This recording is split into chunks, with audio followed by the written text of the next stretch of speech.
Hello friends, আবার চলে এসেছি নতুন একটি ভিডিও নিয়ে। আজকে ভাবছি একটু ঠান্ডা ঠান্ডা ওয়েদার আছে, বৃষ্টি হচ্ছে, ভাবছি আজকে একটু ফ্রাইড রাইস বানাবো। ঘরোয়া পদ্ধতিতেই বানাবো, কারণ আমি যেরকম পারি সেরকমই বানাবো। আর কীভাবে বানাবো সেটা তোমাদেরকে শেয়ার করবো। চলো পুরো ভিডিওটা দেখতে থাকো, খুব এনজয় করো। আর রেসিপিটা যদি ভালো লেগে থাকে অবশ্যই লাইক, কমেন্ট আর শেয়ার। চলো রান্নাতে যাওয়া যাক। ফ্রাইড রাইসের জন্য আমি রেডি করে নিয়েছি গাজর, বিন, একটু কাঁচা লঙ্কা কুচি, একটু রসুন কুচি আর একটু পেঁয়াজ কুচি, তার সাথে একটু কিশমিশও জলে ভিজিয়ে দিয়েছি। চলো এবার রান্নাটা আমি রেডি করব। চলো দেখতে থাকো পুরো ভিডিওটা। দেখতেই পাচ্ছ, দেখো আমি হাঁড়িতে গরম জল বসিয়ে দিয়েছি। জলটা ফুটে এলে তারপরে আগে দেখো আমি চালটা ভিজিয়ে রেখেছি, জলটা ভালো করে ধুয়ে চালটা ভিজিয়ে রেখেছি অনেকক্ষণ আগেই। তারপরে জলটা গরম হয়ে গেলে আমি চালটা এর মধ্যে দিয়ে দেবো। চলো পুরো ভিডিওটা দেখতে থাকো। দেখো বন্ধুরা, আমার জলটা দেখো গরম হয়ে এসছে। এবার আমি তেজপাতা, গোটা গরম মশলা আমি এর মধ্যে দিয়ে দেবো। একটু ফ্লেভারের জন্য আমি একটু বিরিয়ানির মশলা এর মধ্যে একটু অ্যাড করে দেবো, যাতে ফ্লেভারটা ভালো আসে।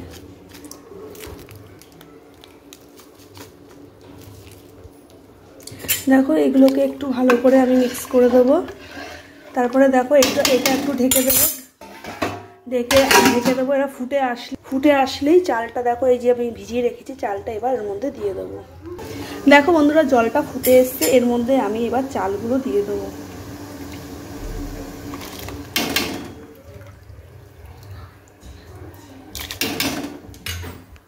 দেখো চালগুলো এর মধ্যে আমি সব দিয়ে দিয়েছি। এবার চালটা ভাতটা হতে হতে ভাতটা ফুটবে। চলো ভাত হতে হতে এবার আমি ডিমগুলোকে ফেটিয়ে ভুজিয়া করে নেব। দেখো এর মধ্যে আমি নুন দিয়েছি, নুন দিয়ে ভালো করে দুটো ডিমটাকে ভালো করে ফেটিয়ে নেব। দেখো ভুজিয়া করার জন্য আমি কড়াইতে তেল দিয়ে দিয়েছি।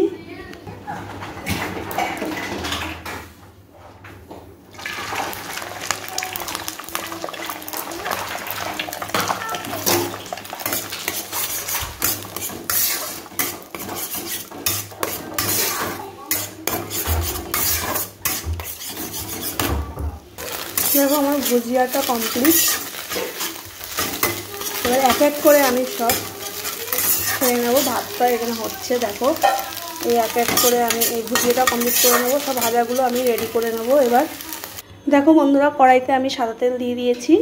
এবার এক এক করে সব গাজর, বিন এগুলো সব আমি ভেজে নেবো। চলো প্রথমে তেলটা দেখো গরম হয়ে এসছে। এবার আমি ফ্লেভারের জন্য কড়াইতে প্রথমে আমি দেখো বাড়িতে আমি আগের থেকে একটু হালকা করে শুকিয়ে আমি ফ্রিজে স্টোর করে রেখেছি কারি পাতা, সেগুলো আমি দিয়ে দেবো।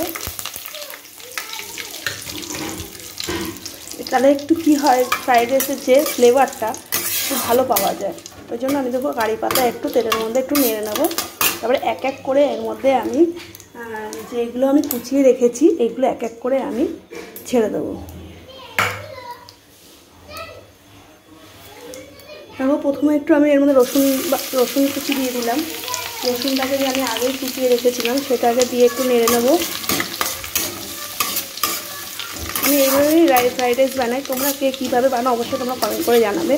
আমি দেখো বাড়িতে ঘরোয়া পদ্ধতিতে আমি এইভাবেই রাইসটা বানিয়ে থাকি। দেখো তারপরে এটা দেখো একটু ভাজা ভাজা হয়ে এলে এর মধ্যে এবার পেঁয়াজ কুচিগুলো দিয়ে দেবো।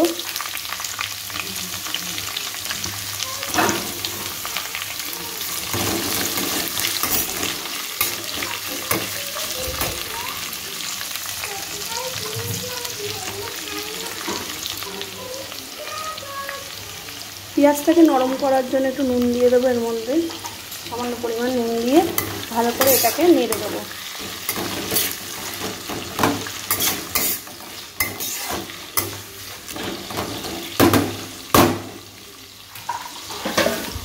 তারপর একটু ঢেকে দিলাম যাতে পেঁয়াজটা একটু নরম হয়ে যায়।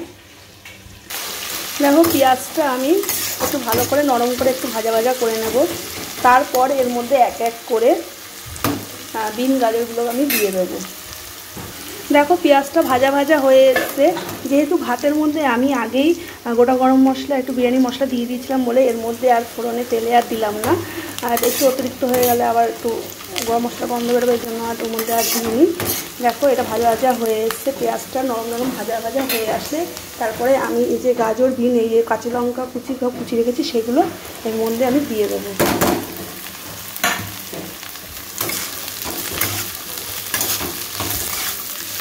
দেখো এটা এরকম ভালো করে একটু এর মধ্যে একটু নুন দিয়ে দেবো, নেড়ে চেড়ে একটু ঢেকে দেবো একটা নরম হওয়ার জন্য। দেখো এর মধ্যে পরিমাণ মতো একটু নুন দিয়ে দেবো,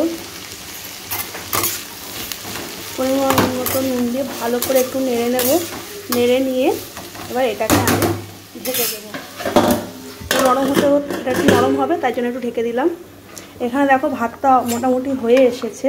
দেখো দেখো ভাতটা মোটামুটি হয়ে এসছে, এবার এটা নামিয়ে দেখো বন্ধুরা আমার ভাত হয়ে গেছে, ভাতে মার গেলে নিয়েছি। দেখো এর মধ্যে আমি এক এক করে নুনটা ছড়িয়ে দেবো, যাতে নুনটা ভালো করে এর মধ্যে মিক্স হয়ে যায়। পরিমাণ মতো একটু নুন দিয়ে দেবো, লাগলে আবার পরে দেওয়া যাবে। দেখো এর মধ্যে কিছু পরিমাণও আমি একটু চিনিও ছড়িয়ে দেবো, যাতে চিনিটা গলে যায়। দেখো এর মধ্যে আমি নুন আর মিষ্টি ছড়িয়ে রাখলাম, নিয়ে একটু ঢেকে রাখবো। ভাতটা একটু শক্ত শক্ত আমি নামিয়েছি যাতে গলে না যায়। দেখো এটা নুন আর মিষ্টি ছড়িয়ে আমি এটা ঢেকে রাখবো। দেখো এটা ভাজা ভাজা আমার হয়ে এসছে, একটু নরম না হওয়া পর্যন্ত এটাকে আমি কন্টিনিউ একটু ঢেকেই রাখবো। ঢেকে ঢেকে ভাজলে কী হবে, এটা পুড়বে না, এটা সাদাই থাকবে। বেশি ভাজা হয়ে গেলে ভালো লাগবে না। এটা একটু নরম করে আমি ভেজে নেবো, তার জন্য এটা আমি কী করছি, ঢেকে ঢেকেই ভেজে নিচ্ছি। তোমরা পারলে আগে একটু সবজিগুলো বয়েল করে নিয়েও করতে পারো, অসুবিধা নেই। রান্না করতে করতে বরের ফরমাস একটু লেবু জল খাবে, নুন দিয়ে দিয়েছি, চিনিও দিয়ে দিয়েছি। এবার লেবুটা একটু চিপড়ে দিয়ে দিলাম। বরের ফরমাস তো রাখতেই হবে, ভালো করে লেবু জল খাবে। এখন একটু চামচ দিয়ে গোলালাম না, হাতের সাথে ছুরি ছিল ওটাতেই ফুলিয়ে দিচ্ছি। চলো ততক্ষণ চিনিটা একটু গুলতে থাক, ততক্ষণে চলো আমি রান্নায় আসি, দেখি আমার রান্নাটার কী অবস্থা। মোটামুটি সিদ্ধ হয়ে গেছে। দেখো কালারটা এই ঢেকে ঢেকে রান্না করার ফলে কী হয়েছে, দেখো যে গাজরের কালার, বিনের কালার একটু চেঞ্জ হয়নি, যেমনটা তেমনই রয়েছে। এবার এর মধ্যে আমি দিয়ে দেবো হচ্ছে কিশমিশ দিয়ে দেবো, একটু কিশমিশ দিয়ে দেবো। আমার এখন ঘরে আপাতত এখন কাজই নেই, এগুলো দিতে পারলাম না, কাজে দিয়ে দিতে পারো। কিশমিশ দেবো। দেখো বিন গাজর সব ভালো মতনই সিদ্ধ হয়ে গেছে। তারপরে যে বিনের ভুজিয়াটা করে রেখেছি এইটা এর মধ্যে আমি দিয়ে দেবো।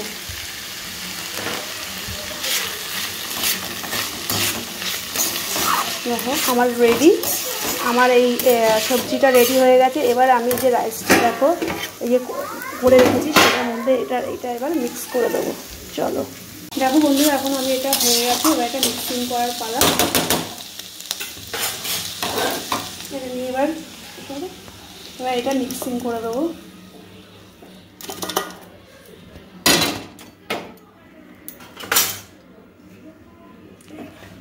একটু ভেতরে দেখান, এটা এরকমভাবে মিক্সিং করে দেবো।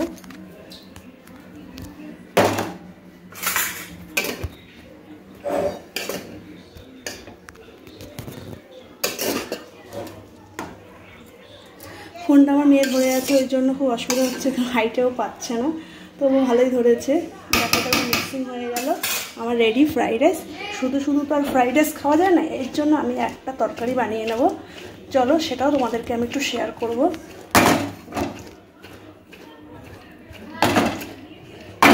আমার ফ্রাইড রাইস রেডি।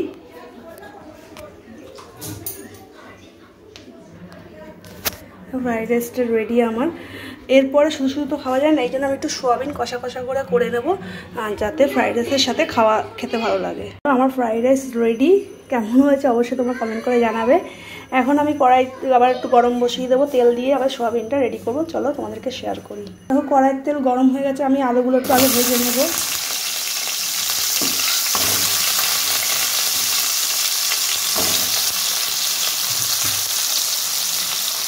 এর মধ্যে এক এক করে নুন আর হলুদ দিয়ে দেবো, দিয়ে আলুটাকে ভালো করে আমি ভেজে নেব।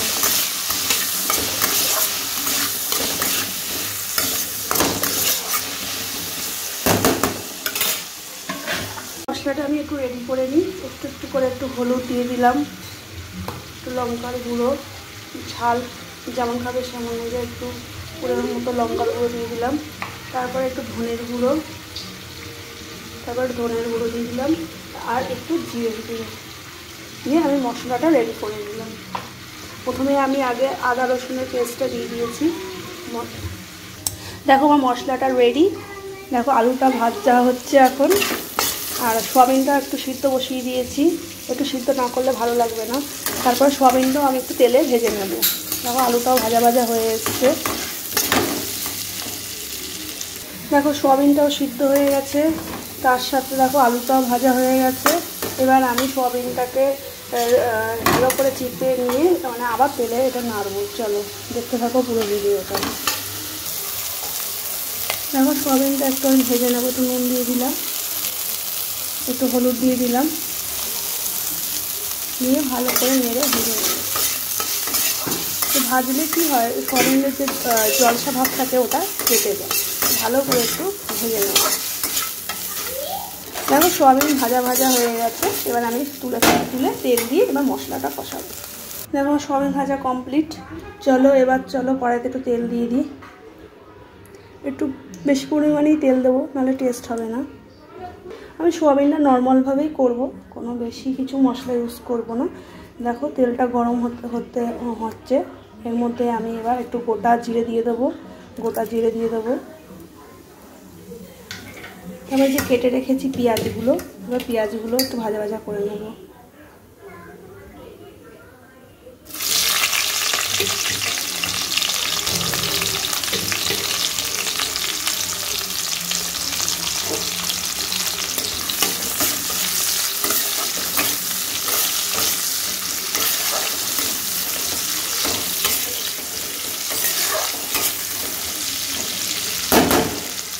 কিছুটা পেঁয়াজ আমি রেখে দিয়েছিলাম সোয়াবিন করবো বলে, সেটাই ভালো করে একটু ব্রাউন করে ভেজে নিলাম। দেখো ভাজা হয়ে আসলেই এর মধ্যে আমি এই মশলাটা এর মধ্যে দিয়ে দেবো। যে মশলা রেডি করে রেখেছি এর মধ্যে আছে হচ্ছে, তোমাদের দেখিয়েছি আগে, আদা রসুন পেস্ট, জিরের গুঁড়ো, লঙ্কার গুঁড়ো, ধনের গুঁড়ো, এই ভালো করে আমি মশলাটাকে কষিয়ে নেব। দেখো মশলাটা কষাতে আমি একটু দেখো মাংসের যে গরম মশলাটা একটু এর মধ্যে দিয়ে দেবো। এটা পরে দেবো না, একটু এর মধ্যে একটু আগেই দিয়ে দেবো। বেশি না, একটু হালকা পরিমাণ, যাতে ফ্লেভারটা ভালো আসে। দিয়ে একটু ভালো করে নিয়ে নেব।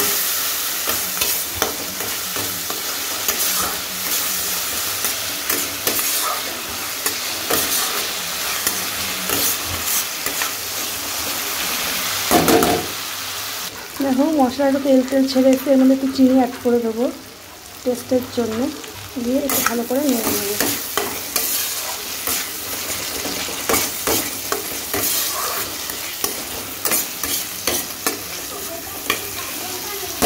দেখো মশলাটা মোটামুটি কষানো হয়ে এসছে, আর একটু কষিয়ে নেব। দিয়ে আমি গরম জল বসিয়ে দিয়েছি, দেখতে পেলে দেবো। তারপরে ওই গরম জল দিয়ে সোয়াবিন আলুতে একটু কষিয়ে নিয়ে তারপর একটু গরম জল দিয়ে দেবো। দেখো বন্ধুরা আমার মশলা রেডি হয়ে গেছে। এর মধ্যে যে আমি আলু আর সোয়াবিনটা যে ভেজে রেখেছি সেটা এর মধ্যে দিয়ে একটু ভালো করে কষিয়ে নেব। এটা আমি ঝোল করবো না, একটু কষাই করবো, যাতে ফ্রাইড রাইসের সাথে একটু খেতে ভালো লাগে, এর জন্যই এটা করা।